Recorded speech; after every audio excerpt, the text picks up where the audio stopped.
No sé qué pasó acá. Ya. Bien, entonces voy a cargar mi puntero. Y entonces iniciamos con este brevario. Bueno, voy a introducir también algunas otras temáticas, además de lo que nos da el autor. Eh, Porque, bueno, la idea es esa, es decir, es tener como un brevario, ¿no? De lo que es la complejidad y qué utilidad puede tener. Mm, Bueno, empezamos con esta tabla, ¿no? que nos muestra los autores, acerca de las diferencias entre las miradas científicas del mundo a partir de lo que es las perspectivas, digamos, simples y complejas.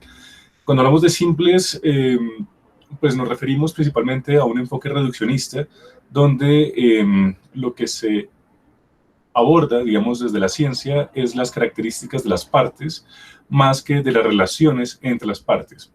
Es decir, epistemológicamente la ciencia, digamos que se ha partido en dos, ¿no? Un enfoque analítico y un enfoque sintético. Es decir, una cosa es, digamos, ver el mundo a partir de una perspectiva analítica, donde intentamos encontrar las características de los componentes, de las estructuras y de los sistemas, ¿no?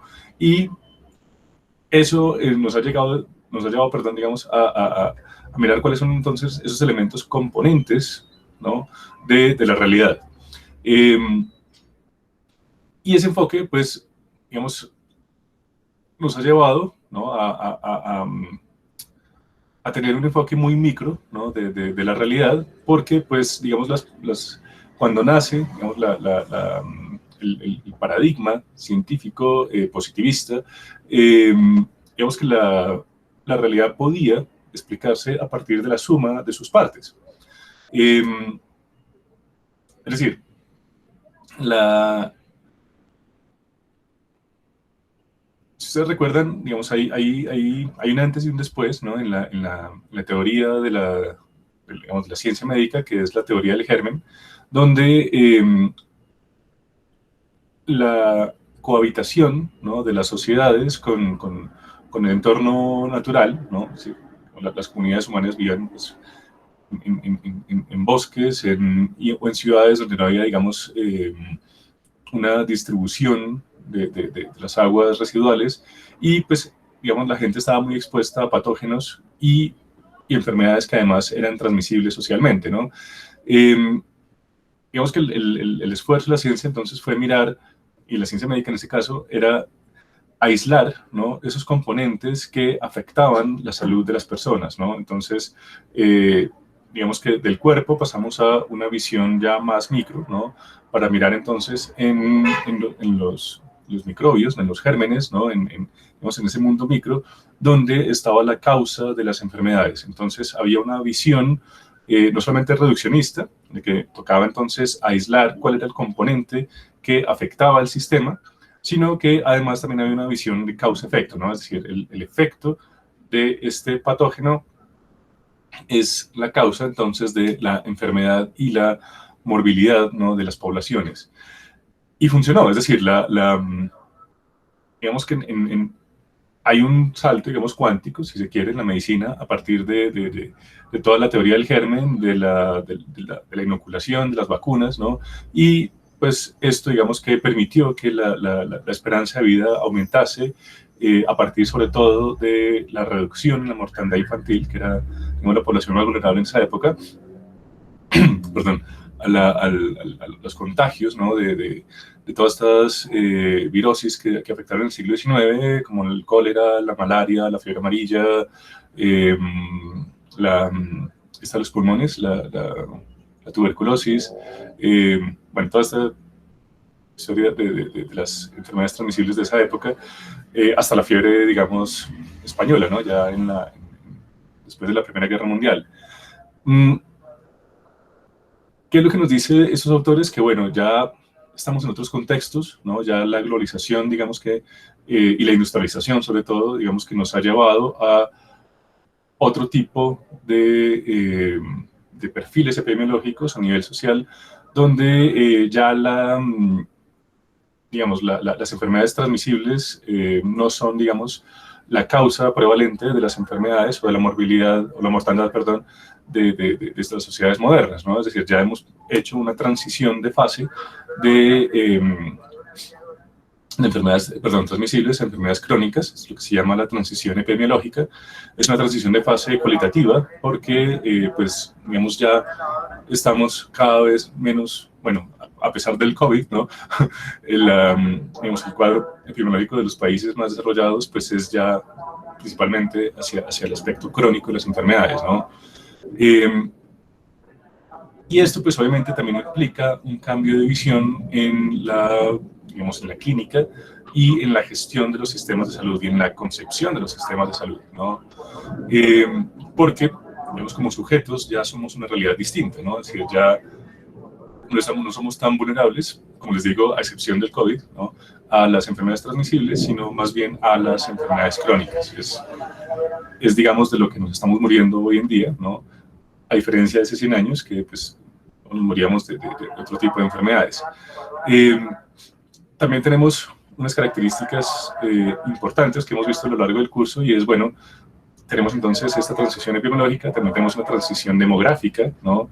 También, digamos, como especie, también somos un poco diferentes a lo que éramos hace 200 años, ¿no? Ya nuestra esperanza de vida es mucho mayor, también hemos alargado nuestra juventud, es decir, nuestra esperanza media de vida útil, ¿no? Entonces hay unos cambios cualitativos, ¿no? Que requieren, digamos, otro tipo de aproximaciones. Y eso, digamos, es algo que nos ofrece la complejidad, ya no a partir de un enfoque reduccionista, sino de un enfoque holístico, sintético, ¿no? Entonces ya lo que se trata no es de mirar cuáles son esas causales finales, esas partes del sistema que las caracteriza, perdón, perdón, todavía estoy saliendo de una gripa y todavía tengo un poco de sinusitis y de flemas, entonces, por favor, disculpen. Y lo que nos propone, perdón, entonces, esta mirada compleja es ya una misión de conjunto, ¿no? Es decir, es ya no enfocarnos en las partes del sistema, en las partes de la red, lo que se llamarían los nodos, sino fijarnos es en los enlaces, ¿no? Porque es a partir de los enlaces que realmente emergen los sistemas y los problemas de los sistemas, ¿no?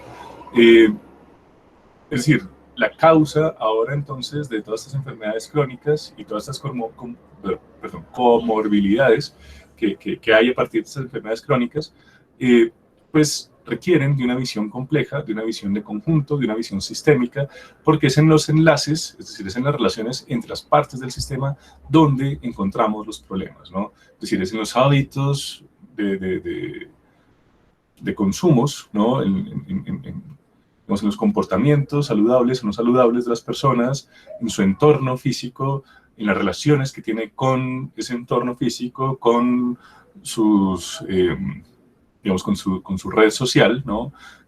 Digamos, los individuos aislados también tienen, digamos, la salud mental, pues ahora cada vez es más importante, digamos, dentro de estos cuadros epidemiológicos de las enfermedades crónicas. Muchas veces la obesidad mórbida está asociada también a problemas de salud mental, ¿no? Entonces, si se trata, digamos, ese problema de salud mental, de pronto eso puede llevar a disminuir, digamos, la obesidad en algunos casos, y con la obesidad, pues, toda la comorbilidad que ustedes ya conocen, ¿no? Es decir, toda la parte, digamos, de afecciones coronarias, gástricas, ¿no? Es decir, toda la cantidad de cáncer que hay asociados con la obesidad, por ejemplo, pues es una cosa absurda. Y con eso también, pues obviamente, perdón, bajaría entonces también los costes, ¿no? De estos sistemas sociales, de estos sistemas de salud, perdón, que también, como hemos visto, pues han venido aumentando exponencialmente a pesar de todas las reformas que se han hecho para minimizarlos, para racionalizarlos.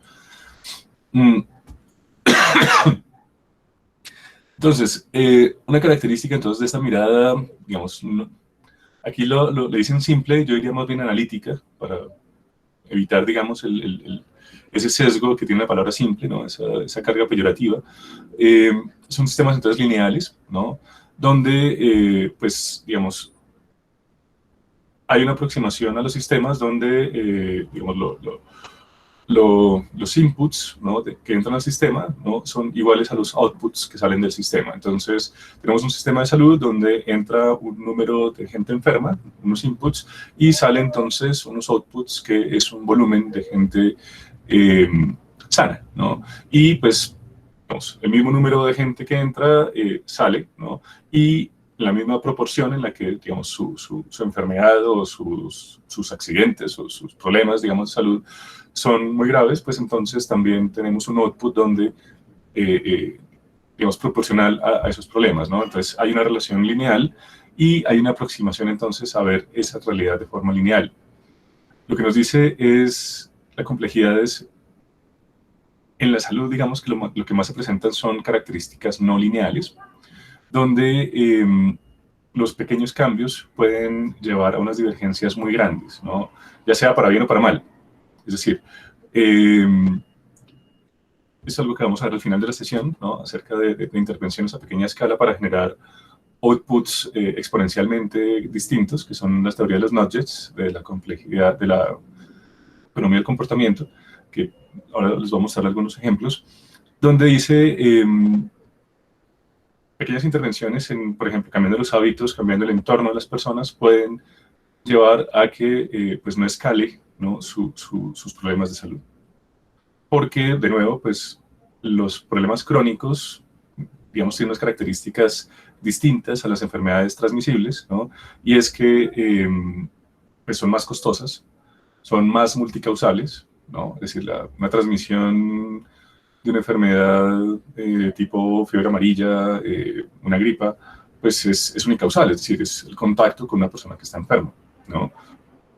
La obesidad, digamos que no es algo contagiable, ¿no? Es decir, hay un componente biológico de la persona, por la parte, digamos, de la tiroides, ahí sí me corrigen si me equivoco, de las hormonas, ¿no? Hay un componente social que pues afecta, digamos, la parte psicológica de las personas, hay un componente también de educación de la persona, el nivel de ingresos de la persona, es decir, hay una gran cantidad de factores que afectan, ¿no?, digamos, el volumen de obesidad que pueda tener una persona, ¿no? Entonces, son problemas complejos, ¿no? En esa visión, digamos, simple, los modelos tienden a ser aditivos. Ahora vamos a ver una característica de qué nos referimos con esto. Mientras que en los modelos no lineales los efectos son multiplicativos, ¿no? De hecho, generan escalas, como les decía, de tipo exponencial. Es decir, digamos, muchos de estos modelos no lineales están asociados a la teoría del caos, donde pues, causas muy pequeñas darían en efectos exponencialmente gigantes, como la famosísima teoría del vuelo de la mariposa, ¿no? No sé si ustedes han sabido, digamos, de esta historia, ¿no? Digamos, el aleteo de una mariposa en Brasil puede derivar en un huracán en el Midwest americano por un efecto exponencial, ¿no?, de crecimiento exponencial. Es, digamos, algo que ha fundamentado muy bien la teoría del caos a partir sobre todo de la entropía y de las relaciones, digamos, en la termodinámica.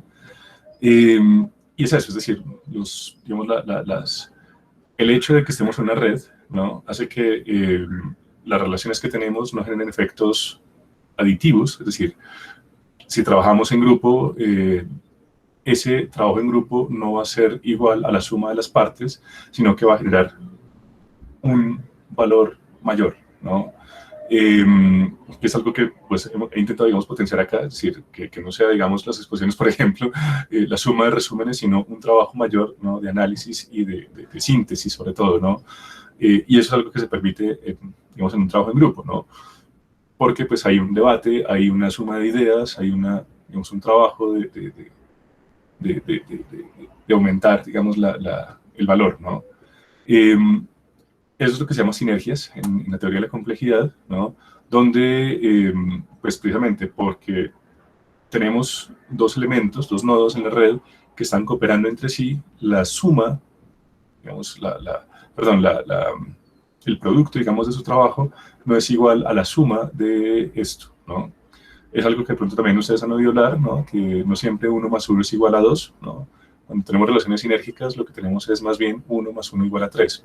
Es decir, el todo es más que la suma de las partes, mientras que en, digamos, esta visión reduccionista nos dice que no, es decir, digamos, manejamos más una matemática discreta donde pues lo que pone cada uno pues no hace más, no genera más que la suma individual de los nodos, de los componentes, ¿no?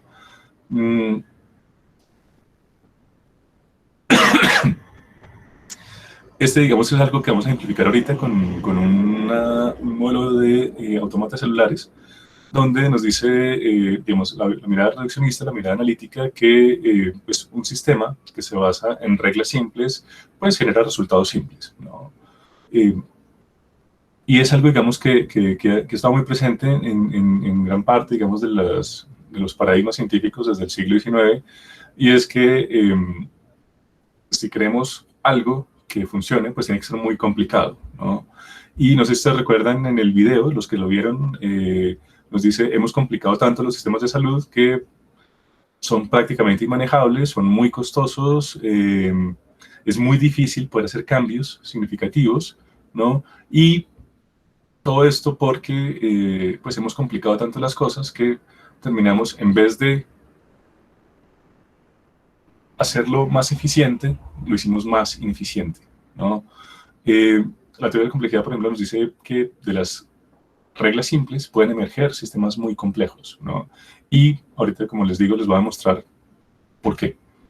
En los sistemas simples reduccionistas también tenemos entonces, partimos de situaciones estables. De hecho, la mayoría de los modelos estadísticos, ¿no? Lo que buscan es eso, es buscar cuál es el equilibrio, ¿no? de los sistemas para a partir de eso poder hacer proyecciones, cálculos proyectivos de encontrar, digamos, sí, predicciones, ¿no? A partir de un conjunto de datos, pero, digamos, digamos, encontrando primero en los datos cuál es digamos, el estado estacionario, se llaman estadística, y una vez encontrado ese estado estacionario en los datos, entonces podemos hacer predicciones, ¿no?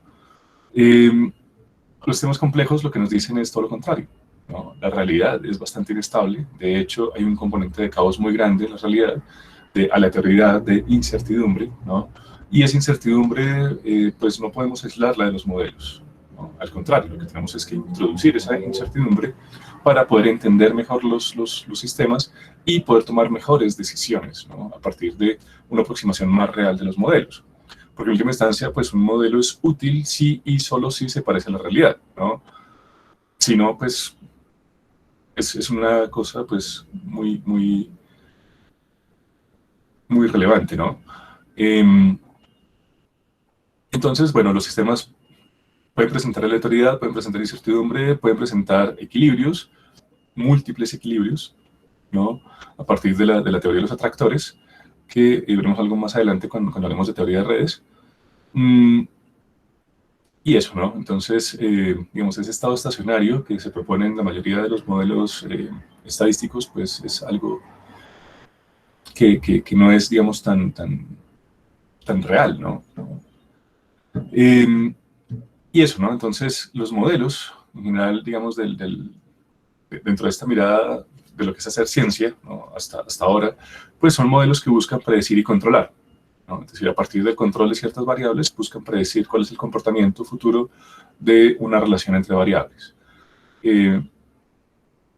Entonces, digamos que en economía es bastante recursivo esto, ¿no? No sé si ustedes han visto las predicciones de final de año, ¿no? La inflación va a ser de un tanto por ciento y pues nunca le pegan, porque la inflación pues va cambiando a lo largo del año. Entonces, digamos que esas predicciones, o por ejemplo las que hacen en los mercados bursátiles, ¿no?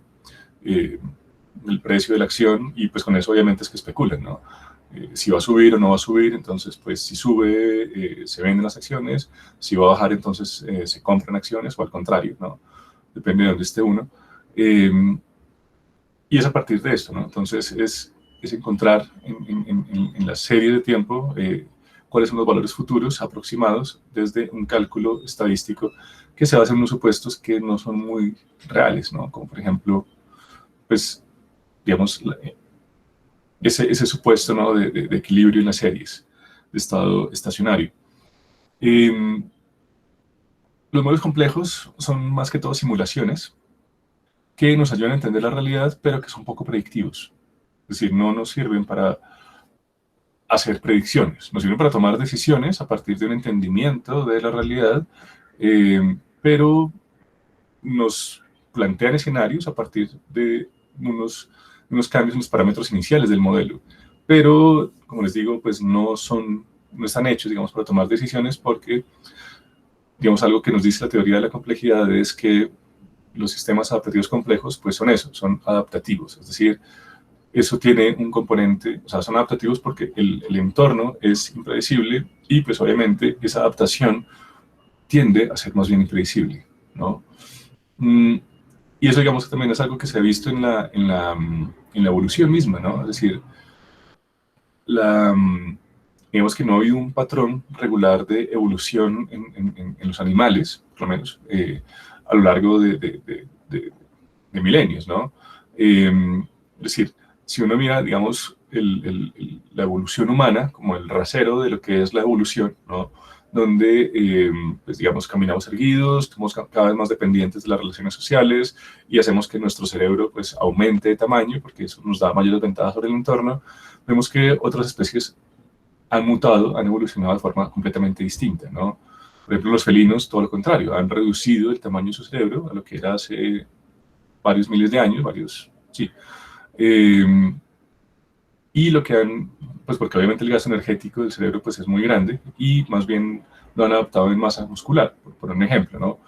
Entonces digamos que dentro de la evolución hay un elemento de caos bastante grande que pues nos impide, ¿no? Hacer predicciones, ¿no? Hacia dónde vamos a evolucionar, cuál va a ser el valor futuro de algo. Si estamos dentro de sistemas complejos es muy difícil. Si estamos en sistemas mecánicos es muy fácil, ¿no?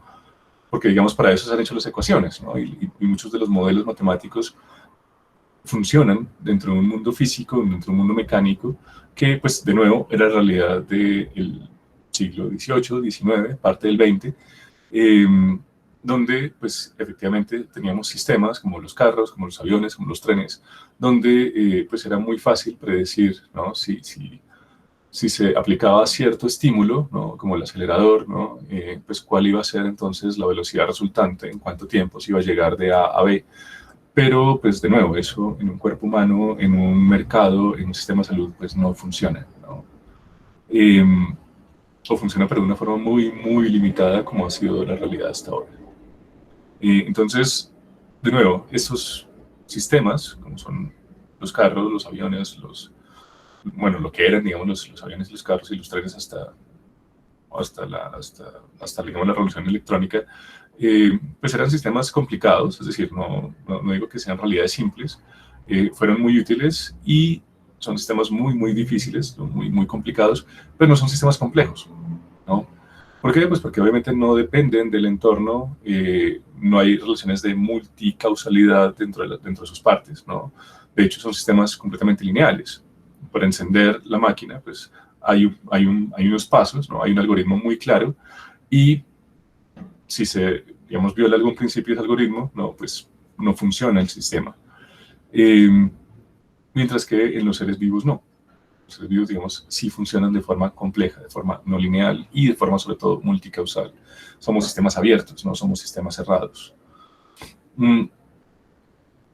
Otra característica también de la forma de hacer ciencia, digamos, moderna, es que pues era principalmente cuantitativa, ¿no? Es decir, si no había estadística, pues no podíamos establecer que eso era conocimiento científico, ¿no? Bueno, ahorita vamos a ver en qué consiste, digamos, este paradigma de la ciencia cuantitativa, pero podemos decir por ahora que en los modelos complejos, perdón, hay una mezcla de lo cualitativo y lo cuantitativo, porque la mayoría de los cambios en los sistemas adaptativos complejos son cambios cualitativos, ¿no? Por ejemplo, no sé, la metamorfosis de una mariposa. Es decir, hay un cambio cualitativo, ¿no? Del gusano, ¿no? A la crisálida y la crisálida a la mariposa. Es decir, son tres bichos completamente distintos. Uno es un gusano que se arrastra, el otro es un insecto que vuela, ¿no? Son cambios cualitativos, son estados de fase completamente distintos, ¿no? Y entonces, claro, la matemática, la parte cuantitativa lo que hace es explicarnos esos cambios, ¿no? Pero teniendo en presente eso, ¿no? Que hay una combinación entre lo cualitativo y lo cuantitativo, que también vamos a ver más adelante, no se preocupen. Y por último, los supuestos de los modelos modernos es que hay una distribución normal, ¿no? No sé si ustedes ya vieron estadística, digamos, en las ANOVAs, lo que uno hace cuando hace estadística experimental es, bueno, tomar un grupo de control, un grupo experimental, y al grupo experimental entonces se le suministra un tratamiento, una intervención, ¿no? Por ejemplo, un medicamento, ¿no? Mientras que al grupo de control no se le suministra y más bien se le suministra, si es el caso, pues un placebo, ¿no? Y luego entonces lo que se mira es, bueno, si hay un efecto o no en ese grupo experimental, es decir, si hubo un cambio, ¿no? Y ¿cómo lo hacemos? Pues comparando las medias, ¿no? Es decir, no comparamos los individuos a ver si unos se aliviaron o no a partir de ese tratamiento y con respecto a un individuo en el grupo de control, sino si en promedio, es decir, si hay una distribución normal, ¿no? Si efectivamente la mayoría, ¿no? A los que se les suministró ese tratamiento convergen en torno a un punto medio, a un valor medio que puede ser la media, la mediana o la moda, ¿no? Es decir, una medida de tendencia central en todo caso, ¿no? Si hay convergencia, ¿no? Si hay esa distribución gaussiana, entonces en ambos grupos, ¿no?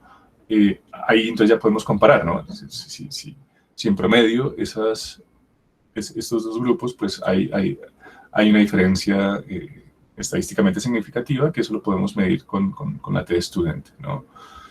Como les digo, no sé si ustedes ya vieron eso, es, digamos, como la intuición del asunto. Obviamente, pues hay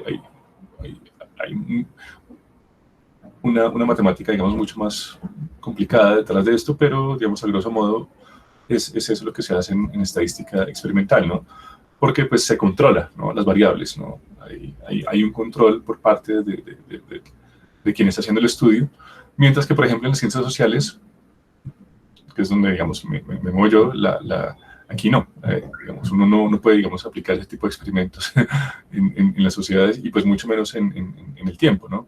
Entonces ahí, digamos, son más correlacionales los estudios y pues, digamos que las inferencias son un poco distintas. Pero también, digamos, se basa en el mismo principio de que las distribuciones de las variables se ajusten a distribuciones normales. Algo que nos dice ese texto es, por ejemplo, que en el mundo complejo esas distribuciones normales no son muy recurrentes, ¿no? Más bien lo que vemos en la realidad son distribuciones ajustadas a leyes de potencia, donde, digamos, el grueso de las observaciones dentro de una variable no están distribuidas de forma homogénea, ¿no? En forma de campana de Gauss, sino más bien en distribuciones logarítmicas, ¿no? Es decir, con una curtosis, creo que se llama eso, muy extrema, ¿no? Hacia un lado y una cola muy larga, ¿no? Y bueno, digamos, el que inicia, digamos, este tipo de observaciones es Pareto, Wilfredo Pareto, quien dice, perdón, a partir de una observación de la distribución de los ingresos en una sociedad, nos dice el 20% de la población, ¿no? Es decir, donde está, digamos, el grueso de los recursos, el 80% de los recursos, perdón, el 20% de la población, usualmente el 20% de la población tiende a tener el 80% de los recursos, a acumular el 20% de los recursos, mientras que el restante 80% de la población solamente tiene el 20% de los recursos. Y eso, esa proporción 80-20, esa distribución logarítmica, responde a muchos fenómenos en la naturaleza, ¿no? En el mundo natural, en el mundo también físico e incluso en el mundo digamos, en nuestra realidad social, ¿no? Como pues, nos expone a continuación el autor, ¿no? Con respecto a los sistemas de salud, a la ocupación de camas, al uso, digamos, al acceso, perdón, en los servicios de salud. Tenemos que esta ley de potencia, esta distribución logarítmica o distribución paretiana, por simplificar, pues se ajusta a una gran cantidad de realidades. ¿Y esto por qué? Pues porque las variables tienen historia. Una característica, digamos, de la distribución normal es que se basa en... perdón. Un supuesto matemático que se llama la ley de los grandes números, que nos dice que hay una convergencia cuando las variables tienen un origen aleatorio. ¿Qué significa esto? Cuando las variables se construyen a partir de muestras aleatorias o de poblaciones construidas aleatoriamente, hay una convergencia en torno a la media. ¿Eso en qué se basa? Pues en un experimento donde si ustedes lanzan pues, una moneda 5 veces, ¿no? Pues les puede caer 4 veces cara y una cruz, ¿no? Entonces uno dice, digamos, no hay una distribución normal. Pero la ley de los grandes números lo que dice es que sí hay una convergencia cuando se hacen un número muy grande de lanzamientos, ¿no? Va a tender, digamos, es decir, cuando el número de lanzamientos tiende a infinito, también la distribución de probabilidad de sacar cara o cruz, pues va a ser eso, de un 50-50, ¿no? Entonces hay una distribución normal en los sucesos de ese lanzamiento, de ese experimento, ¿no? Que es lanzar una moneda. Pues lo que nos dice la complejidad es, bueno, ¿cuántas de estas variables realmente responden a un origen aleatorio, ¿no? Entonces, esa ley de los grandes números aplica para distribuciones normales, pero cuando las distribuciones no son normales y cuando las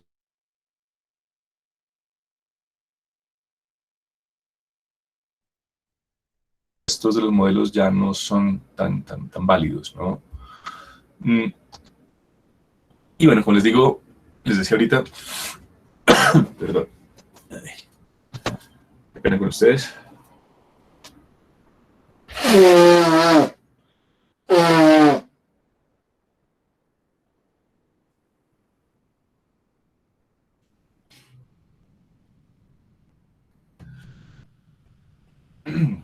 Menos mal que el auditorio es de profesionales de la salud. Entonces, bueno, acá, por ejemplo, lo que les decía, con respecto a los sistemas, ¿no? Si tenemos reglas simples, pues esperamos resultados simples. Una característica, digamos, de las metodologías con las que se trabaja la complejidad, digamos, en sus inicios, sus primeros inicios, que era con los autómatas celulares, demostraron que no, que podemos obtener complejidad de reglas muy, muy simples. Y una de esas reglas simples nos llevó, por ejemplo, al juego de la vida, ¿no? Es una simulación, a partir, de nuevo, de autómatas celulares, que nos permite obtener simulaciones y comportamientos muy ajustados al de los seres vivos, ¿no? Esta es una, perdón, una definición obtenida de Wikipedia, no puse la cita, se me olvidó, qué pena. Este juego es un juego de 0 jugadores, realmente es un algoritmo donde se le dice al computador que itere 2 reglas muy simples, ¿no? Eso se basa en una matriz, ¿no? En una grilla, un tablero de juego, donde pues tenemos eso, ¿no? Tenemos unas células vivas, unas células digamos, que están activadas, cada célula, digamos, que responde a una celda dentro de esa matriz, y pues entonces lo que hace digamos, el algoritmo es encender o apagar estas celdas, ¿no? Bueno, es una malla plana formada por cuadros, las células que se extienden por el infinito a todas las direcciones. Otra cosa también es, bueno, ustedes van a ver un cuadro, ¿no? Donde las células van a salir del cuadro y volver a entrar por abajo, ¿no? Entonces, si sale por arriba, entra por abajo, si sale por la derecha, entra por la izquierda, ¿no? Por eso es que se llama una malla infinita.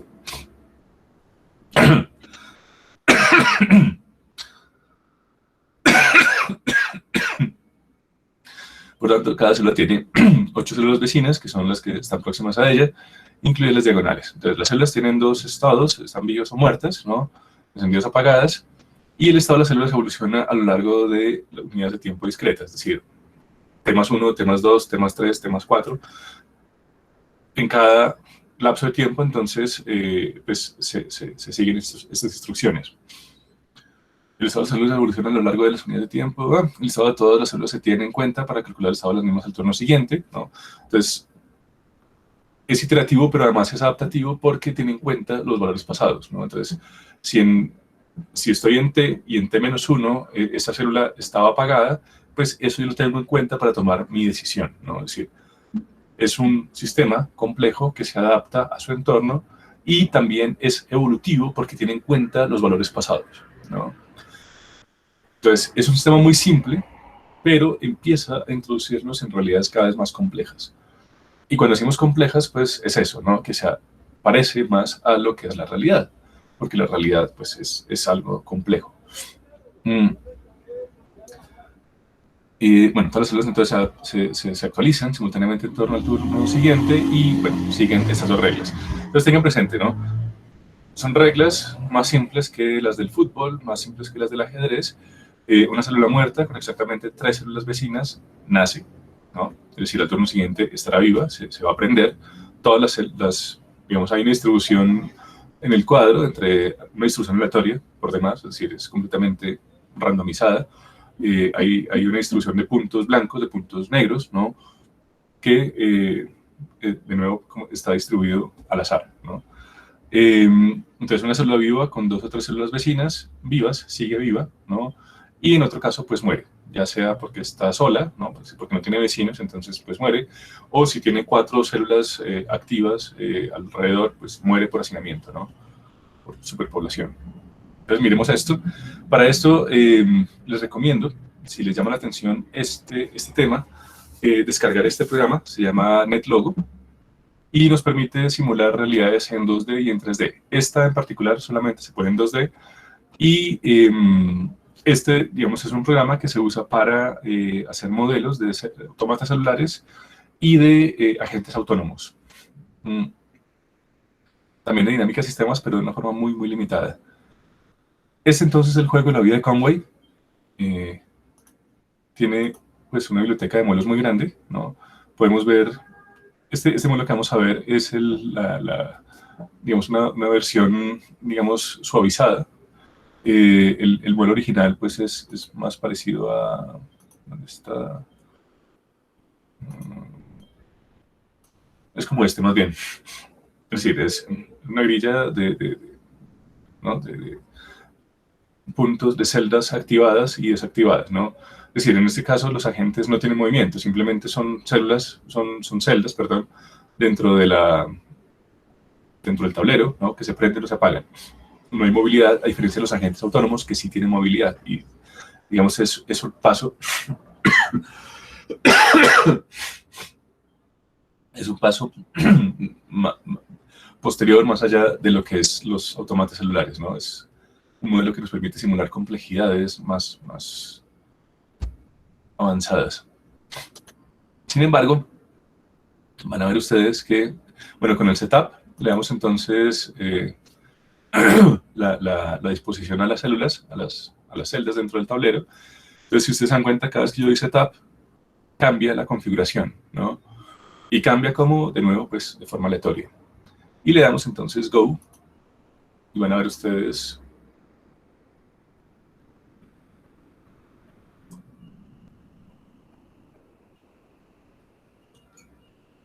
¿Siguen ahí? Hola. Bueno. Entonces, bueno, si ustedes se dan cuenta, se llama el juego de la vida por eso, ¿no? Porque simula, por lo menos, unas formas muy básicas de vida, cosa que ningún modelo estadístico ha logrado hasta ahora. Y es entonces eso donde radica también parte de lo que es la complejidad. Entonces, más que generar modelos predictivos a partir de ecuaciones muy complicadas matemáticamente, es mucho más útil, digamos, por lo menos para este tipo de elementos, poder simular realidades que, digamos, que nos permiten entender mejor el mundo, ¿no? Bueno, este es uno de los patrones que nacen, por ejemplo, del juego de la vida. Hay una cantidad de patrones impresionantes. Hay unos comportamientos, ¿no? Donde se aprende así, así, así. Es decir, son oscilaciones de nivel 1, que por ejemplo es la realidad de los pulsares, digamos, cuando está en una supernova, ¿no? Uno ve, digamos, este tipo de comportamientos. Y bueno, entonces, estos autómatas celulares, por ejemplo, nos sirven para reproducir vida a nivel pues muy básico, ¿no? Es decir, aquí estamos hablando de bacterias, de realidades, digamos, celulares, microscópicas, pero lo hace muy bien, ¿no? Y si ustedes se dan cuenta, partimos entonces de un algoritmo demasiado simple, ¿no? Es decir, son dos reglas con las cuales podemos simular algo tan complejo como la vida. Así sea a escala molecular o a escala, sí, a nivel, digamos, de células, pero nos simula la vida, ¿no? Entonces, digamos que este supuesto de que reglas simples derivan en sistemas simples, digamos que es bastante cuestionable, ¿no?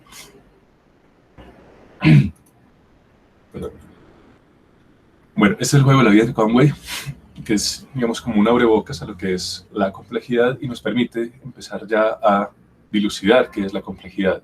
Porque a partir de eso también entonces tenemos comportamientos emergentes, ¿no? Es decir, hay una relación entre los componentes del sistema que produce sinergias o todo lo contrario, ¿no? Interferencias, es decir, puede acabar con los procesos que hay, como por ejemplo cuando dos ondas, digamos, se suman dos ondas sonoras, en vez de tener una onda más grande, lo que tenemos es la anulación de las ondas, ¿no? O por ejemplo, también en el caso de las ondas lumínicas, ¿no? Bueno, que no se sabe muy bien si el comportamiento es de ondas, pero no sé si se recuerdan, pues luz más luz es igual a oscuridad, ¿no? Es decir, dos ondas que se encuentran no se suman, sino que se anulan, ¿no? Perdón, la suma de dos ondas no produce una duplicación, sino una anulación. Entonces, digamos, también es otra característica de la complejidad, ¿no? Que en ciertas situaciones también 1 más 1 pues no es igual a 2, sino igual a 0. Bueno, este modelito entonces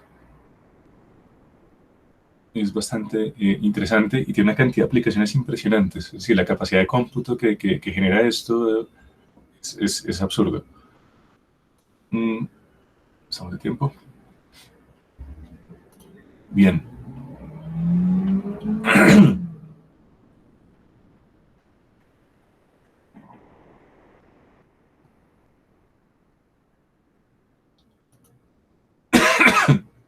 Estamos acá, sí. Bien, entonces eso era el juego de la vida de Conway. Es una primera aproximación a lo que es la complejidad. Como les digo, es una metodología, una de las metodologías, digamos, con las cuales se puede formalizar, ¿no? Desde modelos, lo que es la complejidad. Y digamos, es la parte más básica, pero la más antigua, ¿no? Donde pues todavía no se, digamos, había encontrado todo el potencial que nos permiten, digamos, las computadoras, ¿no? Este juego de la vida con Conway es como de los 60 más o menos, 70 y pues bueno, ya lo que se ha hecho en términos de complejidad pues es mucho más interesante, más espectacular incluso. Entonces, una de las características de los modelos lineales es que se basan en, pues, regresiones lineales, ¿no? Y que la regresión lineal, pues, es simplemente la adaptación estadística de un modelo matemático que vimos en el colegio, no sé si ustedes recuerden, que es la ecuación de la línea recta, ¿no? Donde pues tenemos entonces un conjunto de elementos que nos producen una relación, ¿no? Entonces lo que buscamos con esta ecuación de la línea recta es encontrar una pendiente que nos explique cómo se relacionan dos variables, ¿no? Entonces tenemos una variable dependiente, ¿no? Que es la que se ve afectada, y una variable independiente que es la que causa, ¿no?, el comportamiento, ¿no?, de esta variable y. Entonces los cambios en X causan unos cambios en Y, pero hasta ahí, es decir, o sea, es una relación de ida únicamente, ¿no? Es decir, no hay, es decir, los cambios en Y pues no alteran en nada a X, más o menos es como el principio, ¿no? Por eso se llama variable independiente, ¿no? Porque pues es independiente de Y, es decir, los cambios en Y no la afectan.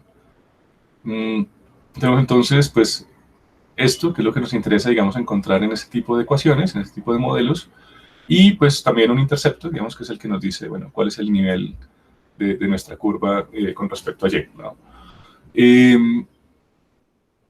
Y a partir de eso, entonces, que formulamos este tipo de modelos, que son las regresiones. Y ese es el modelado, en última instancia, ¿no? Es decir, ya sea a partir de estadística experimental o de estadística no experimental, digamos, la base de todos los modelos y de toda la ciencia cuantitativa, que es la que, digamos, hemos considerado como realmente científica, es decir, la ciencia cualitativa nos parece más narrativa, más charlatanería, ¿no? más cuento, y realmente la que pesa entonces es la ciencia, digamos, cuantitativa, digamos, dentro del enfoque, perdón, dentro del paradigma positivista, ¿no? Esta realmente es la ciencia, ¿no? Es decir, esas narrativas que tienen las comunidades, por ejemplo, esos saberes tradicionales, pues eso no es ciencia, es una cuestión anecdótica que puede ser muy interesante, pero pues no es conocimiento científico, ¿no? Porque no se puede ni predecir ni controlar, ¿no? Es decir, no se puede llevar a un modelo de ese tipo, ¿no? Si ustedes se dan cuenta, pues es más o menos lo mismo, solamente que pues ya a cada variable pues le asignamos valores, ¿no? Entonces, pues, digamos, esto lo que veíamos en el bachillerato pues es una cosa muy abstracta, porque pues esas variables pues no contenían datos, ¿no? Digamos, en esta matemática estadística ya cada variable pues es un vector de datos, ¿no? Es una columna de datos ajustado a un conjunto de sujetos que serían los que compondrían las filas. Como les digo, creo que, bueno, ya ustedes vieron estadística, no sé si ya vieron esta parte de bioestadística, donde empiezan a hacer ya experimentos y trabajar con regresiones. No sé si ya estamos, digamos, en esa parte de la carrera. Si no, pues bueno, esto es lo que van a ver, y si no, pues bueno, es un repaso a lo que ya han visto. Y entonces eso nos permite establecer pues relaciones entre observaciones empíricas, es decir, el mundo real, donde encontramos, por ejemplo, la curva de Preston que nos menciona el artículo. No sé si ustedes recuerdan.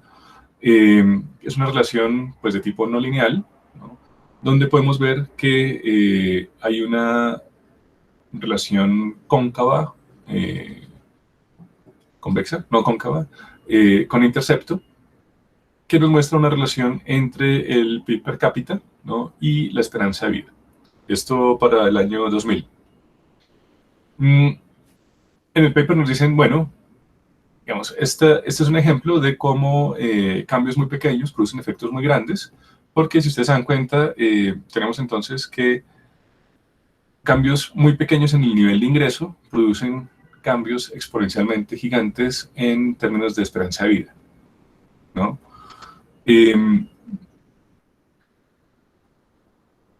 Aunque bueno, de todas formas, pues aquí lo que vemos es, digamos, una crítica que yo le hago al texto, pues es esta curva de Preston pues parte, digamos, de una relación lineal, ¿no?, en última instancia. Es decir, se supone que la única variable que causa la esperanza de vida es el PIB per cápita, y esta relación, o esta teoría, perdón, de la curva de Preston, pues también ha encontrado bastante resistencia, sobre todo entre otras escuelas de pensamiento económico, como es la del capital humano. Porque en última instancia, esa curva de Preston nos establece una correlación, ¿no? Es decir, no podemos hacer estadística experimental con este tipo de variables porque pues no las controlamos, ¿no? Entonces, por ese lado, digamos, las observaciones, las conclusiones que podemos obtener de este modelo son de tipo correlacional, es decir, no podemos establecer causalidad. por ese lado. Y por el otro lado, si invertimos, ¿no? Es decir, si pasamos la esperanza de vida a la variable independiente y el PIB per cápita a la variable dependiente, podemos encontrar exactamente la misma conclusión, ¿no? Es decir, cambios pequeños en la esperanza de vida, en la calidad de vida, pueden llevar a incrementos muy grandes en el PIB per cápita, ¿no? Pero bueno, digamos que dentro del ejemplo que nos maneja Stumberg, digamos que funciona. Sí, efectivamente, si leemos la curva de Preston de esta forma, podemos encontrar que sí, que cambios muy pequeños en el ingreso nos permiten obtener cambios muy sustanciales en términos de esperanza de vida. Si ustedes se dan cuenta, aquí estamos hablando de más o menos unos $1,000, $2,000 en términos de PIB per cápita al año, ¿no? Ajustado pues obviamente al poder paritivo al Purchase Power Parity, ¿cómo se traduce eso? Poder adquisitivo, no, paridad de poder adquisitivo, perdón. Sí. Que es una medida internacional, ¿no? Es decir, son dólares internacionales, es decir, con cuánto es, digamos, lo que se necesita, digamos, para comprar una canasta de bienes, y eso lo traducimos, digamos, en un dólar estandarizado, ¿no? Pero por otro lado, los modelos no lineales nos ofrecen, digamos, nos permiten, digamos, manejar estas correlaciones de una forma mucho más flexible, ¿no? Porque lo que nos establecen son bucles de causalidad.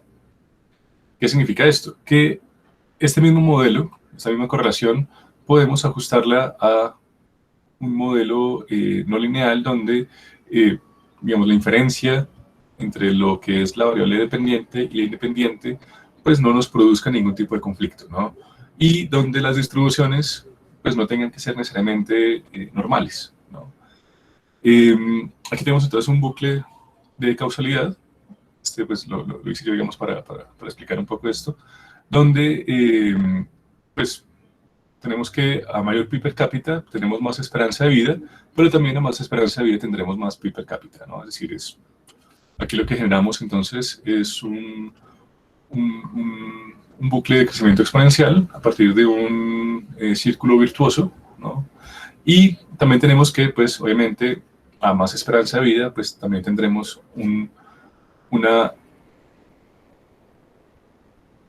cada vez tendremos una brecha menor con respecto a la esperanza de vida, ¿no? La esperanza de vida del límite biológico.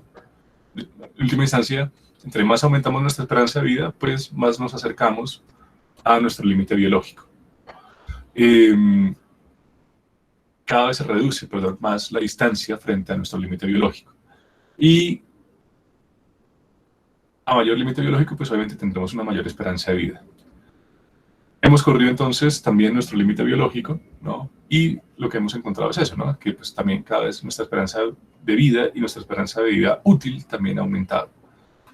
Esto, digamos, es un modelo de tipo no lineal, a partir de bucles de causalidad, es decir, de feedback, ¿no? Es lo que nos menciona el autor, ¿no? Hay una retroalimentación entre las variables. Entonces, aquí no importaría, por ejemplo, si esta es dependiente o esta es independiente o viceversa, porque no hay independencia entre las variables. Todo lo contrario, hay relación de retroalimentación entre las variables. Y eso nos permite entonces tener modelos complejos, ¿no? Donde pues, las variables crecen de forma exponencial. Este entonces es el modelo, es decir, esta es la parte, digamos, cualitativa del modelo, esta es la parte cuantitativa, ya llevada esto a un modelo de Stock and Flow. Bueno, este modelo lo tengo, pero les voy a mostrar otro, que es, digamos, un poco más intuitivo para ustedes, que es el de... Bueno, que es este, que ahorita se los muestro cuando lleguemos acá.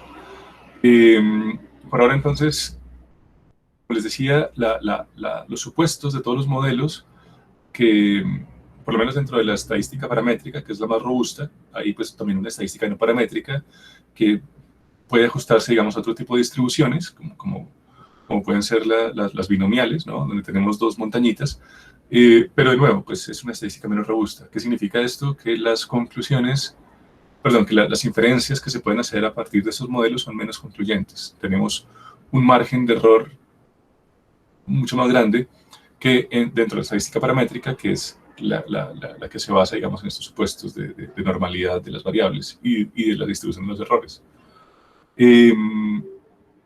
Bueno, como les digo, pues este es un poco lo que significa una ANOVA. Ustedes ya creo que vieron esto, ¿no?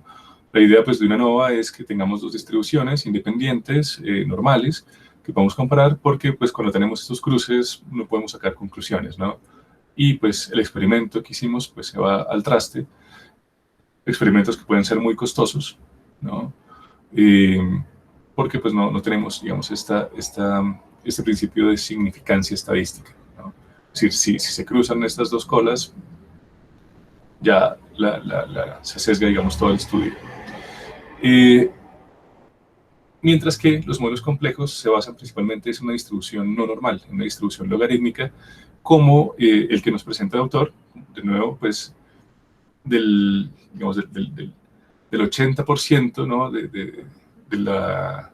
¿Cómo era lo que nos decía? Perdón, del 100% de la población, únicamente el 20% accede a los sistemas de salud. De ese 20%, solamente el 80%, ¿cómo es la cosa? El 20% no presenta síntomas, de ese 80%, perdón, que accede, el 20% no presenta síntomas. De ese, bueno, o sea, una cosa aquí donde empieza a jugar, ¿no? Con esa relación, con esa proporción 20-80, 80-20, entre nivel primario, nivel secundario, nivel terciario, ¿no? Es decir, cada uno va pues distribuyéndose, digamos, a partir de esta cola que surge, ¿no? Del nivel de complejidad de los tratamientos, ¿no? Bueno, aquí me perdí un poco, porque digamos son demasiados datos. Vale la pena que le pegue una repasadita a ese párrafo, es bastante interesante. Cómo, digamos, ajusta esta ley de potencias, esa ley de potencia de Pareto del 80-20 al sistema de salud, ¿no? Pero bueno, digamos, eso ya está, pues no creo que valga la pena repetirlo.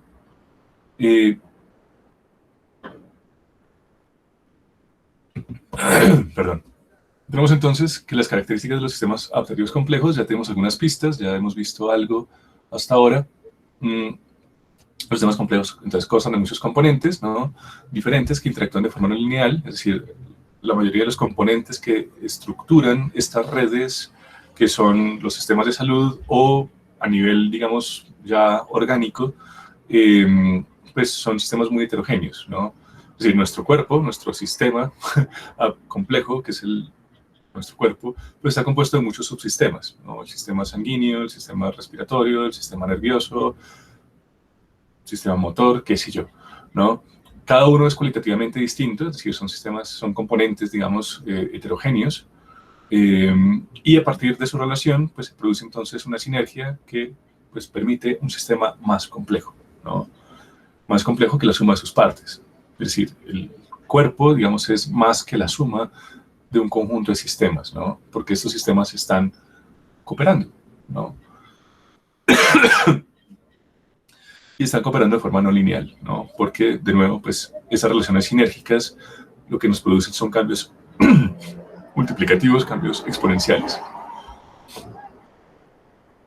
Somos sistemas abiertos orgánicamente y como sistema de salud al entorno, nos alimentamos del entorno, es decir, somos sistemas que tomamos inputs de nuestro contexto, es decir, alimentos, oxígeno, luz solar, ¿no? La transformamos. No sé si ustedes ya vieron lo de la autopoiesis de Maturana,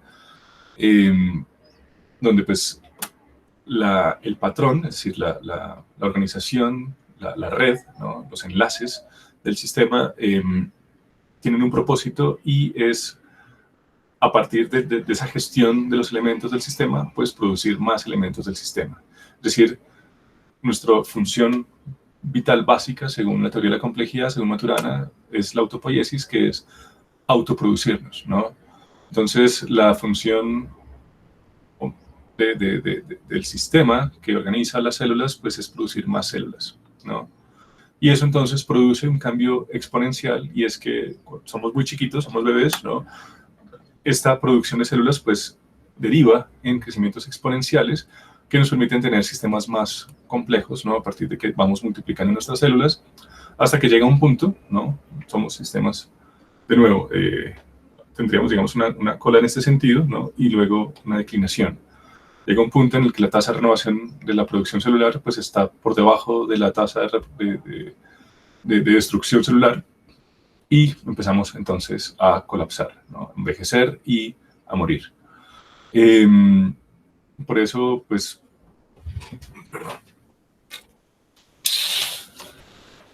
tenemos que pues la mayor parte del polvo que se levanta en las casas pues es principalmente tejido muerto nuestro, ¿no?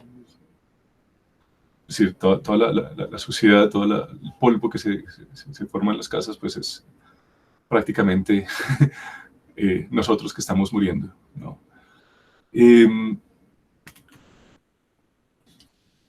Tenemos entonces, bueno, las interacciones ocurren en muchos niveles diferentes y se influyen entre sí a través de ciclos de retroalimentación recursivos. Somos autoorganizados. De nuevo, las células, pues, no hay, digamos, ningún elemento externo que les obliguen a relacionarse para producir tejidos, para producir órganos y, pues, realidades como nuestros cuerpos, ¿no? Nuestros sistemas corpóreos, sino que es una relación completamente espontánea.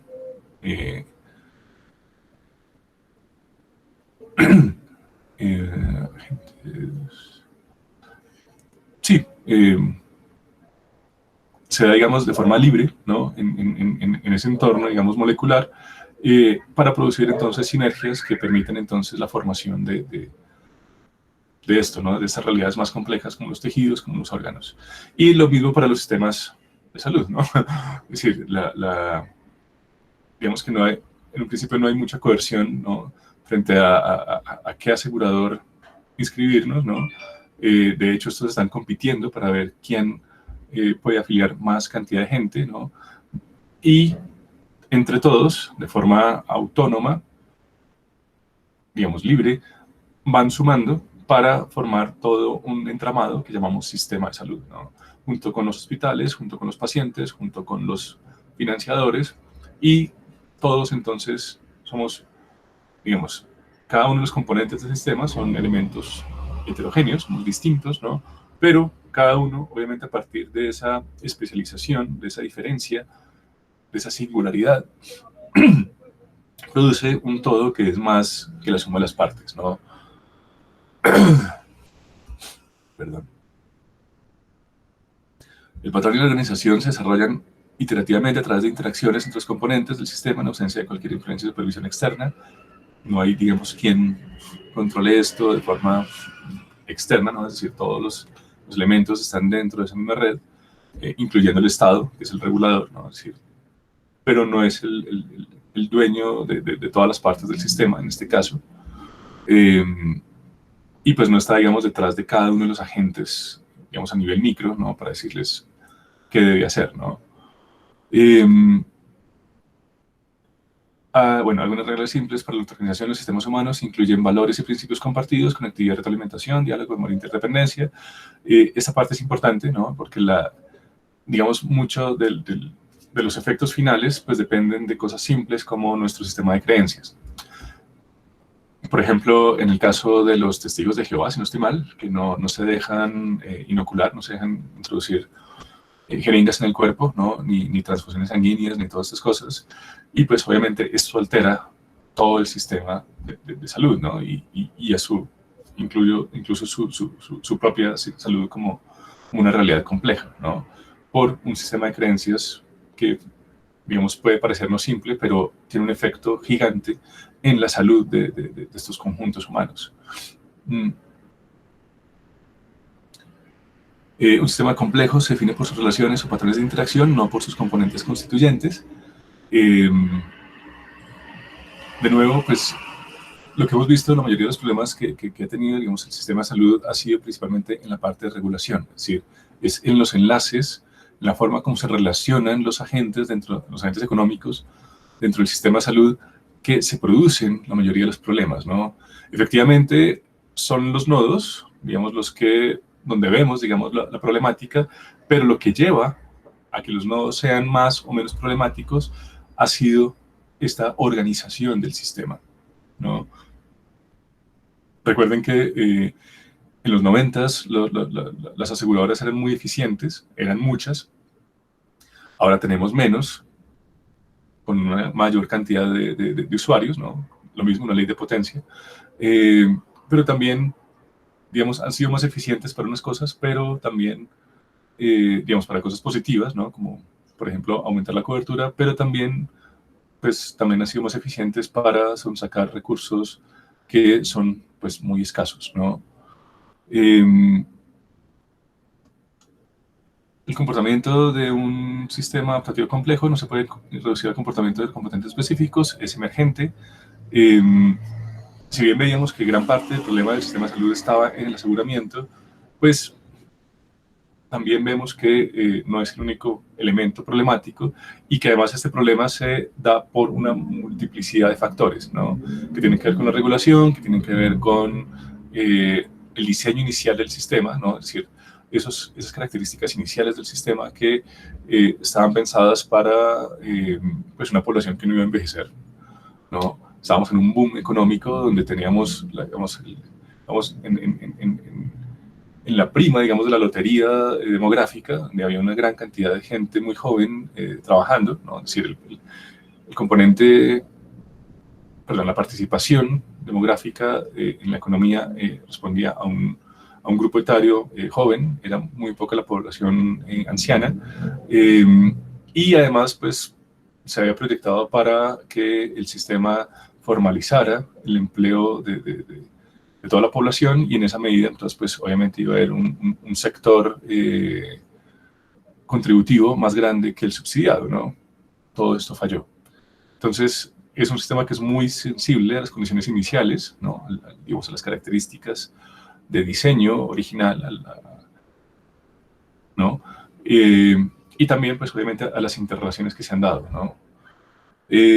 Son dinámicos, ¿no? Pues vemos que ha cambiado fuertemente, ¿no? Y pues por eso hay que hacer reformas, porque los cambios muchas veces no son los más óptimos. Y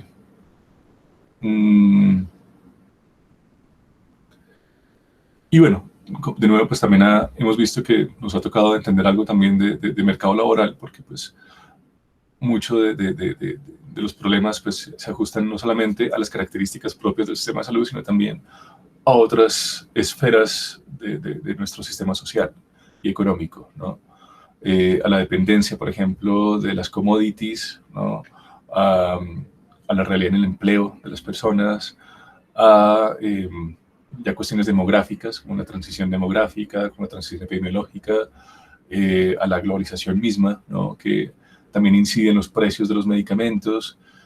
Es decir, es un sistema que es afectado por otros sistemas, ¿no? Es decir, por el entorno que también del que depende y que también afecta, ¿no? Es decir, no solamente recibe, sino que también transforma esas otras realidades. Bueno, les decía que este es otro tipo de modelo que se llama dinámica de sistemas y pues esto, digamos, es una abstracción de sistemas a partir de una matemática que se llama ecuaciones diferenciales y, como les decía, pues es la materialización de esos bucles de causalidad, ¿no? Aquí lo que vemos pues es un modelo que nos permite representar un sistema como es ¿no? el sistema, digamos, de quema energías, ¿no? El sistema, sí. Entonces, bueno, aquí tenemos entonces unas variables como, bueno, una integral que sería la masa corporal, es decir, digamos el volumen de masa corporal a partir de una integral, y tenemos dos funciones diferenciales, que son la tasa de ingestión, es decir, qué tan rápido le entra, digamos, comida a esta función integral, y qué tanta, digamos, masa corporal es capaz de eliminar nuestro sistema.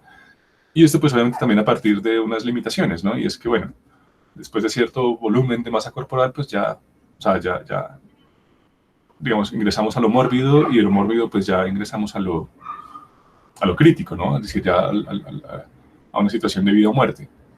Y estos modelos, pues, de nuevo, nos permiten experimentar, que es una de las grandes ventajas de estos modelos, y es que, pues, o sea, no son modelos costosos. Obviamente esto es un modelo muy simple, muy simplificado además, es que obviamente les hacen falta muchas variables, pero la característica de esto es que nos permite hacer simulaciones in silico, no en personas. Es decir, in silico significa esto, es decir, son simulaciones computarizadas, ¿no?, que pues no alteran, ¿no?, la vida de las personas, como un experimento como el que les decía, por ejemplo, de los ANOVAs, ¿no? Bueno, tomamos una población, ¿no?, con características semejantes, o por lo menos que sean aleatoriamente distribuidas, ¿no?, la aleatoriedad que les decía ahorita, que eso, digamos, es un requisito para no sesgar, digamos, los experimentos, ¿no?, distribuciones aleatorias de población, y a uno les utilizamos un medicamento y a otro no.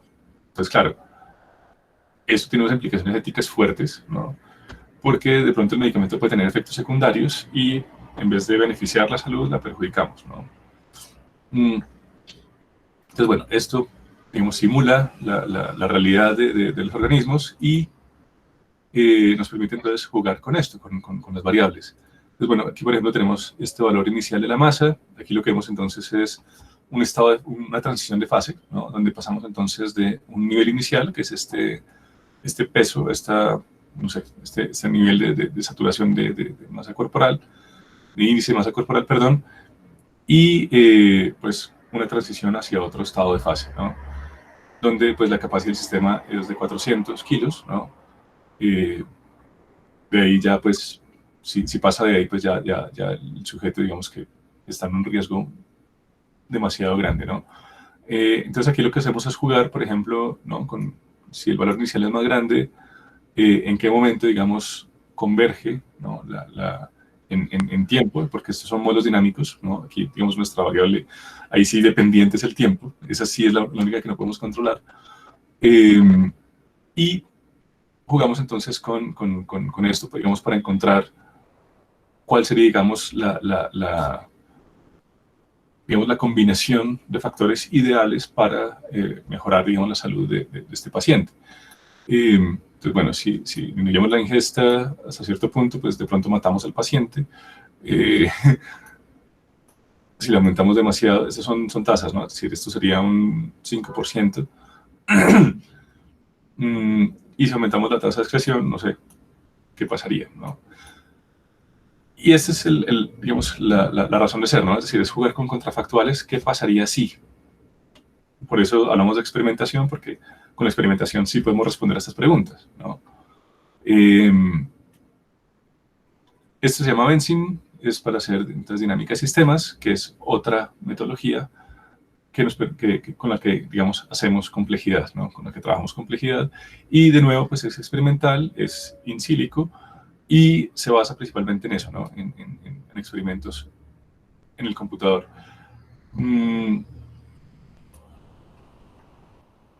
Es por este lado, y tenemos otra, que son los agentes autónomos,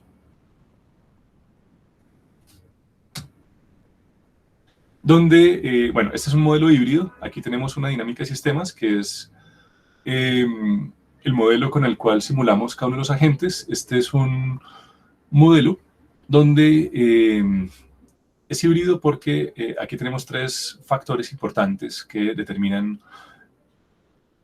la situación. Perdón. Es un modelo donde el espacio físico, el espacio geográfico es importante. Aquí tenemos entonces un modelo de agentes autónomos donde se ha introducido, digamos, en el espacio un modelo de georreferenciación. Es decir, aquí se toma el mapa de una población en Estados Unidos, de un pueblo en Estados Unidos, donde se quiere llevar a cabo una política pública de reducción de obesidad infantil. Este es un experimento que hizo el Johns Hopkins Institute, pues, que es uno de los centros, digamos, más duros, ¿no?, de pensamiento en salud. Y, bueno, digamos, aquí jugamos con tres variables, principalmente espaciales, que son, pues, cuatro.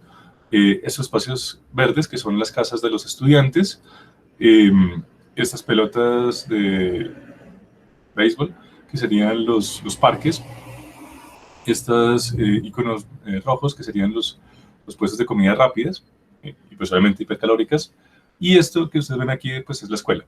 Entonces tenemos un elemento espacial que determinaría, digamos, parte de la complejidad del problema de la obesidad infantil, y es, bueno, cómo los entornos influyen en que, digamos, el sistema que es cada individuo, cada niño, pues tenga mayor propensión hacia la obesidad o no. Tenemos también un elemento importante aquí y es las relaciones sociales entre los agentes, ¿no? Esto se modela a partir de teoría de redes y eso nos da entonces unos coeficientes de clúster. ¿Qué es eso? Bueno, ustedes saben, una red está compuesta de dos elementos, ¿no? Nodos y enlaces, ¿no? La red más básica sería entonces dos nodos, dos elementos, dos células, si se quiere, dos individuos, y un enlace, ¿no? Es decir, algo que podamos modelar como una relación entre esos dos individuos. Y a partir de ahí, pues entonces crece, ¿no? Entonces, como les decía, la complejidad nos dice los enlaces son tan o más importantes que los nodos, que las características de los nodos, porque pues estos también determinan el comportamiento de los nodos. Si esos nodos son cooperativos, si son competitivos, perdón, si esas relaciones son de competencia, si son de cooperación, si son de subordinación. Muchas relaciones sociales son, pues hay un líder y hay unos seguidores, ¿no? Los influencers y su séquito ¿no? de seguidores, ¿no? Por ejemplo, ¿no? Es decir, obviamente dentro de la teoría del comportamiento y de las teorías sociales hay, pues obviamente mucho más que decir al respecto, pero digamos que, bueno, hay unas relaciones sociales que podemos tomar para modelar este tipo de problemas, ¿no? Entonces, digamos, aquí es, bueno, se sigue el líder a partir entonces de un coeficiente de clúster que tengan los nodos. Y otro elemento entonces que es ya la parte, que es lo que les mostraba ahorita, ¿no? Es decir, de cómo se determina entonces el gasto calórico de los individuos, ¿no? Cada uno, pues obviamente a partir de su edad, no sé, el nivel de ingreso que tenga su familia, por ejemplo, la cercanía frente a la escuela, ¿no? Si obviamente el que vive más lejos, si viene en bicicleta, pues está consumiendo más calorías que el que vive aquí cerquita, ¿no? Que el que vive en el vecindario de las escuelas, por poner un ejemplo. Entonces, a partir de esto, entonces se determinan los parámetros para cada uno de estos agentes, para el agente espacial, para el agente social, es decir, lo que hace que se conecten o no los agentes, y obviamente también los parámetros para ya la configuración de los individuos, ¿no? Entonces tenemos tres realidades que están interactuando, tres tipos de agentes autónomos que están interactuando, y eso nos permite entonces mirar qué tan efectiva puede ser una política pública para controlar, digamos, un problema social como es la obesidad infantil. Sobre todo en países como Estados Unidos, que de nuevo es donde vemos, ¿no? Casos de obesidad mórbida, ¿no? En poblaciones que además también son vulnerables. Entonces, bueno, esta es la simulación. So here is the animation. We'll begin in the morning, and the first thing you will see are all the children going to school. Once they all reach school, we'll go fast forward in time when school lets out. Then you will see three groups of children. One group will be going to their food sources, and they will be shown in red. There'll be another group going to the recreation areas, and they will be in yellow. And finally, there's some other kids who just go straight home, and they are shown in green. Once they go to the food sources and the recreation areas, then those children also go back home. And then it's night, and we fast forward to the next morning when the whole cycle starts again.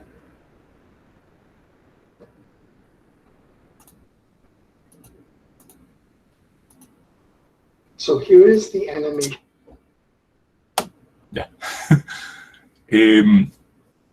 Esos entonces son, bueno, junto con, de nuevo, con la teoría de redes, la teoría de grafos, como la quieran llamar, digamos, son 4 de las metodologías mainstream, las más populares: autómatas celulares, dinámica de sistemas, agentes autónomos y teoría de grafos, con los cuales podemos eh, formalizar modelos desde la teoría de la complejidad.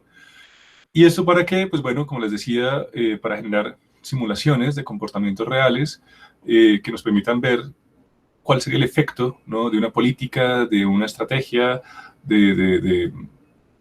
sí, de alguna reforma en los sistemas de salud. Ahorita vamos a ver algunos ejemplos de este tipo de políticas, ¿no? Sobre todo a nivel micro, ¿no? Pero bueno, este es del video, no sé si ustedes ven el video. Me llama la atención ver algunos componentes de acá que nos permiten también resumir un poco lo que hemos visto en el curso, para obtener también una imagen de conjunto. Veíamos entonces que la globalización ha afectado, ¿no?, el diseño de políticas públicas, el diseño institucional, ¿no?, de los sistemas de salud. Pues ya no es una cuestión, digamos, individual de cada uno de los estados-nación, sino que se ajusta a cada vez más criterios globales, ¿no? Por un lado, y por otro lado, pues también vemos que la globalización también ha afectado estos sistemas de salud, así, produciendo, digamos, algunos tipos de eficiencias o ineficiencias. Es decir, ahora circula más conocimiento, pero también ha aumentado la disparidad en el acceso a ciertos medicamentos o a ciertas tecnologías. ¿No? Veíamos eso, por ejemplo, en el caso de las farmacéuticas. Con la globalización ahora tenemos también pues, fármacos más costosos vía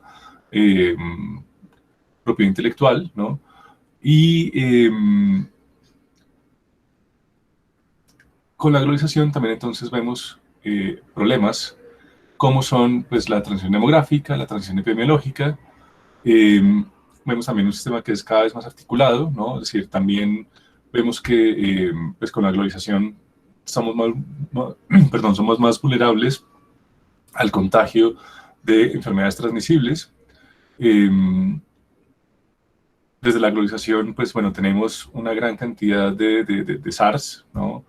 Es decir, o sea, nos ha llegado la fiebre porcina, la fiebre aviar, nos ha llegado el COVID, nos ha llegado el chikungunya, nos ha llegado...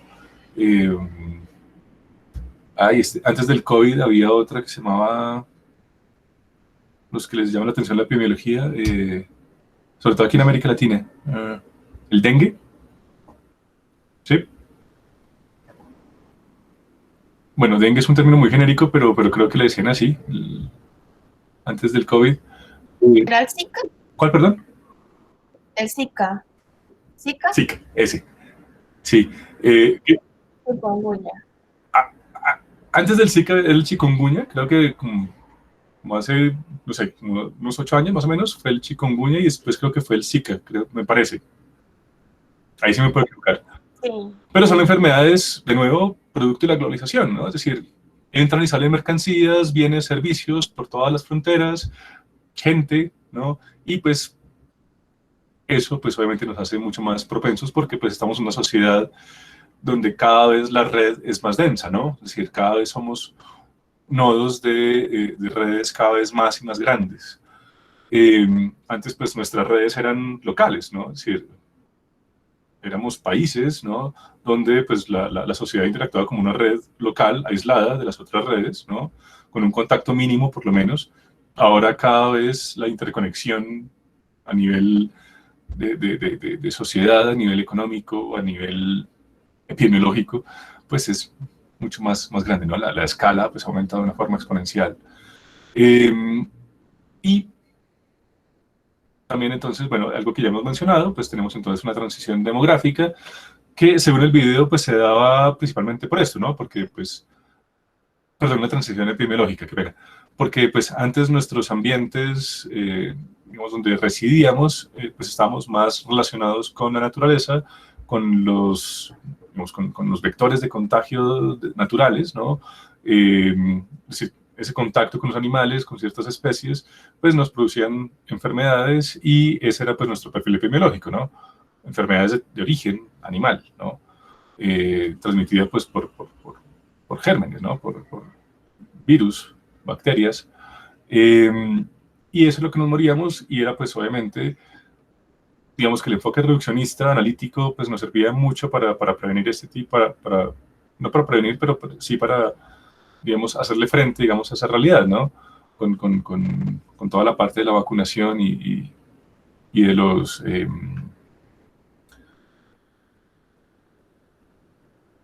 sí, digamos, de toda esa microbiología, ¿no? Que nos llevó a enfrentar todas estas epidemias.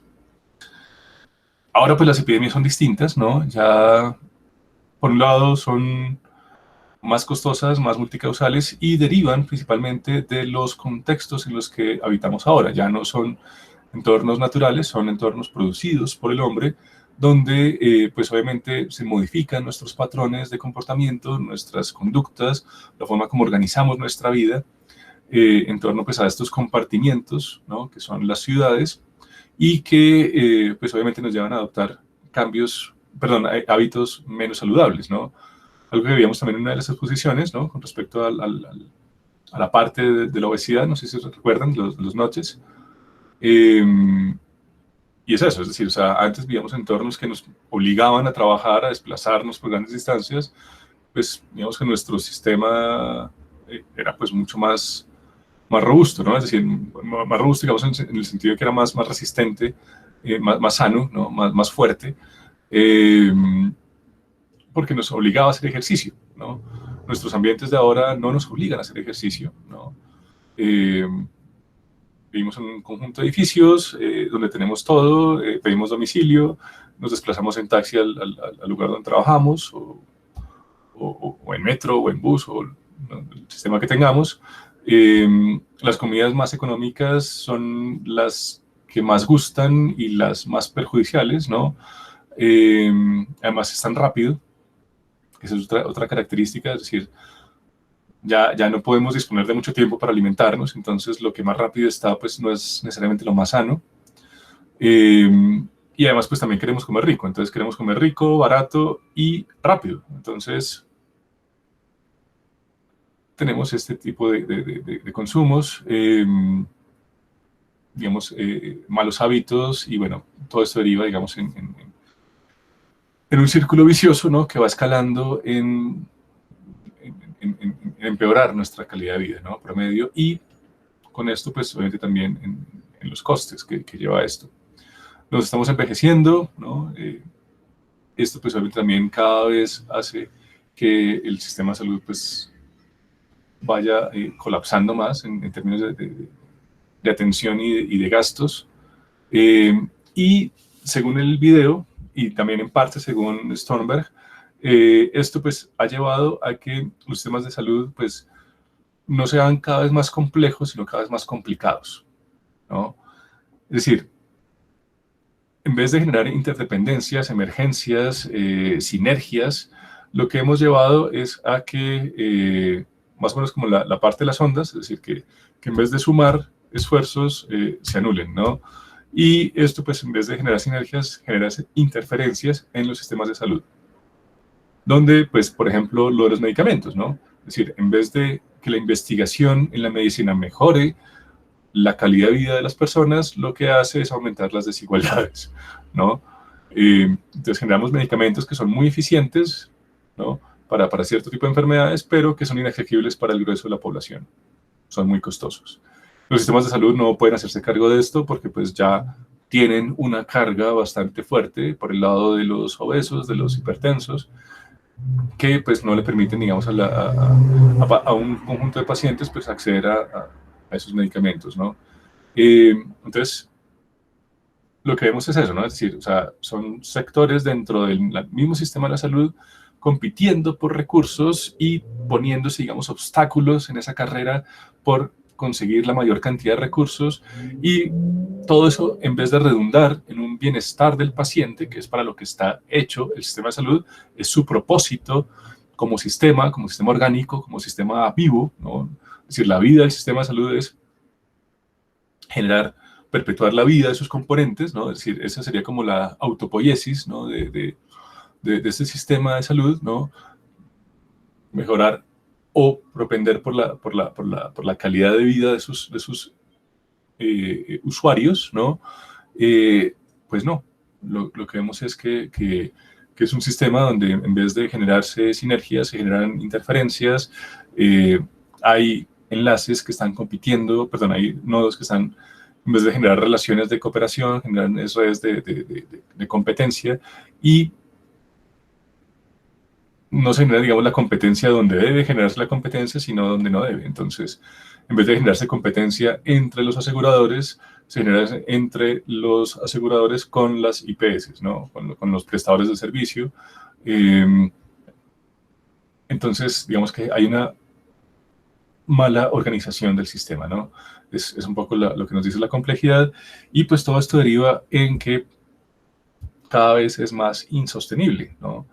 Estas interferencias, estas inconexiones, estas desarticulaciones, esta mala organización, cada vez nos cuesta más y pues no tenemos de dónde, ¿no?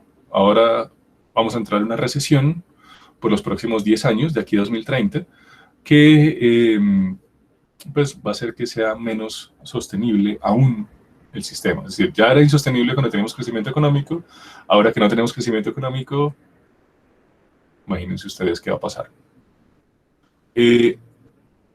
Lo que nos dice el video, entonces, que lo que nos dice este think tank es Systems Innovation, que en vez de seguir enfocándonos en las características individuales de los agentes económicos del sistema de salud, enfoquémonos en la organización del sistema de salud. ¿Cómo cambiar la organización para que en vez de digamos, generar entropía, ¿no? Generemos más bien un sistemas, digamos, más resilientes y que pues nos lleven, digamos, a un estado de fase más óptimo, ¿no? Bueno, digamos, es un cambio entonces de paradigma, de pensar entonces ya no en un mejor tipo de seguro, en un mejor tipo de medicamento, en un mejor tipo de prestación de servicios, sino empezar a pensar en un todo, ¿no?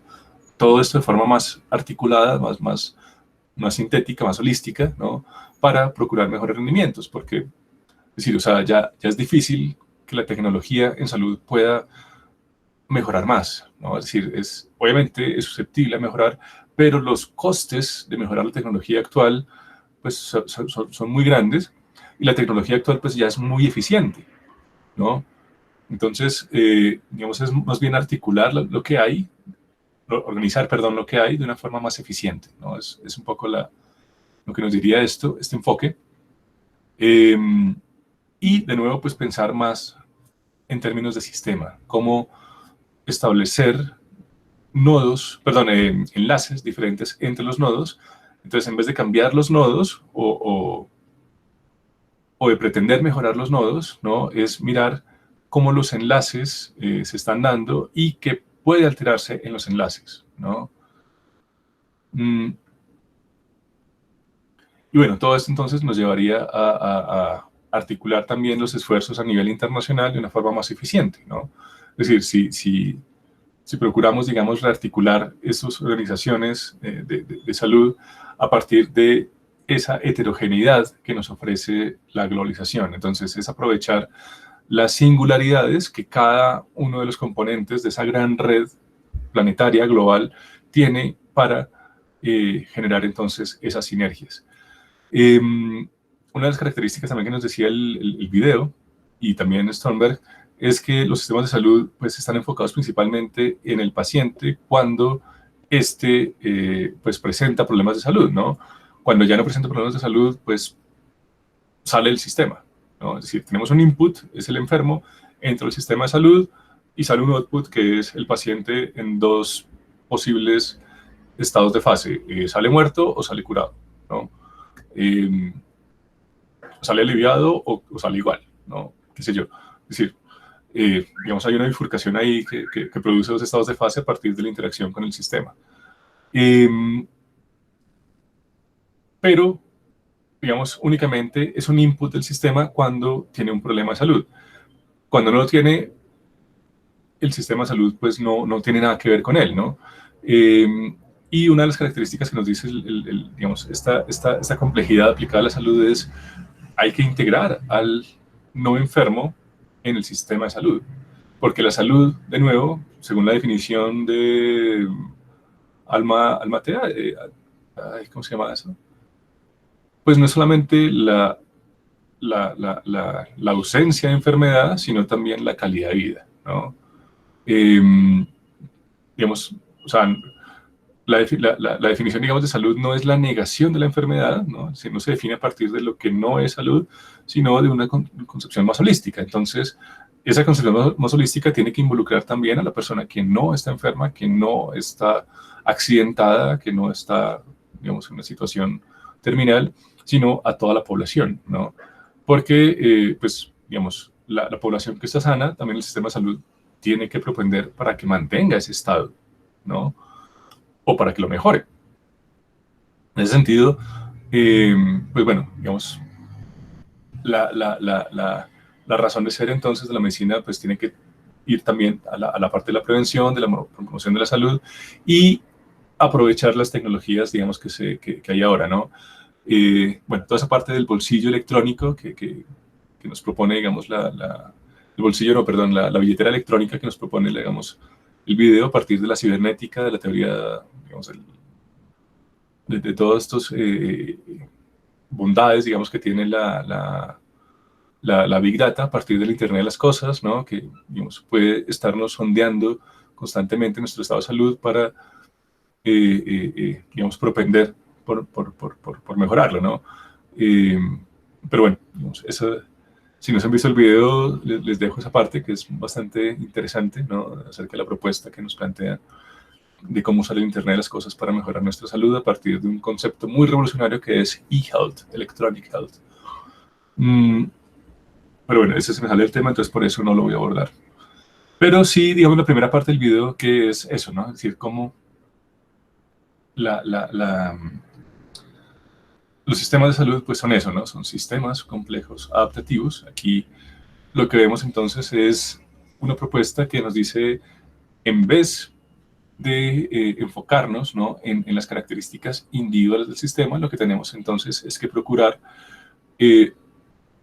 garantizar, digamos, escenarios, ¿no? Donde haya emergencias, ¿no?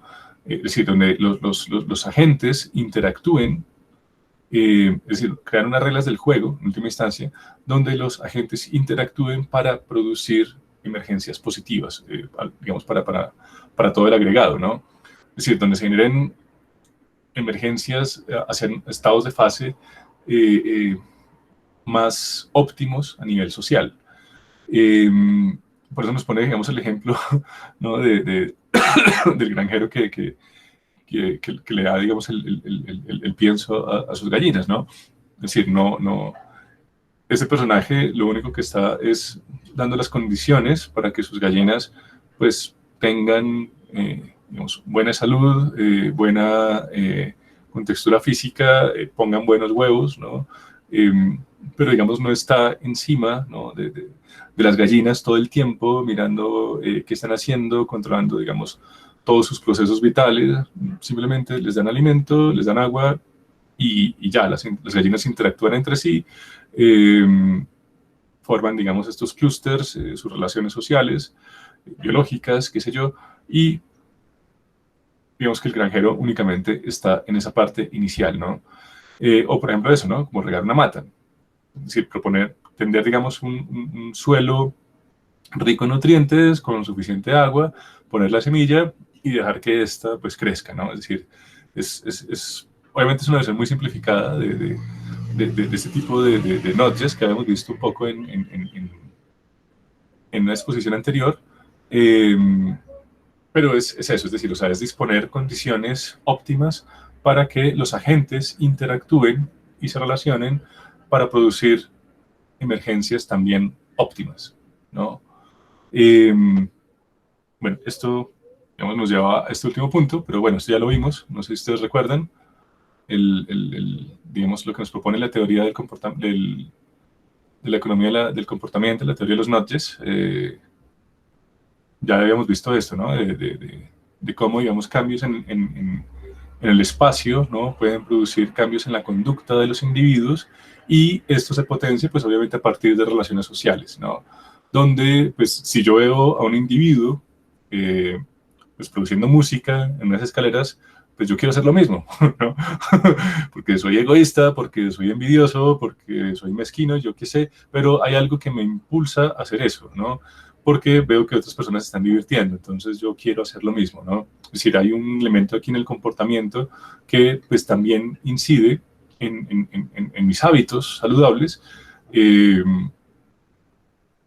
por lo que sea, pero pues, es decir, hay unas relaciones sociales que me condicionan a esto, ¿no?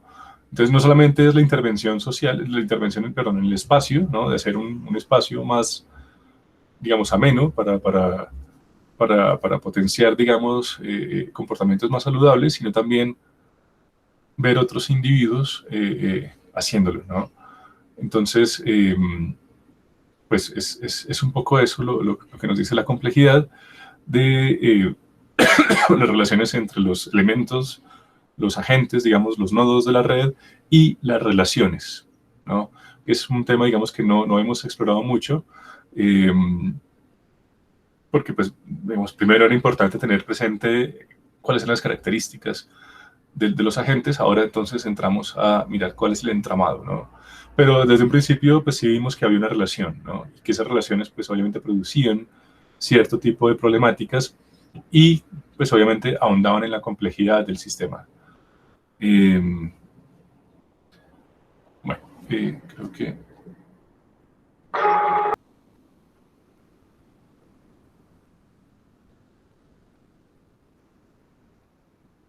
Muchas gracias.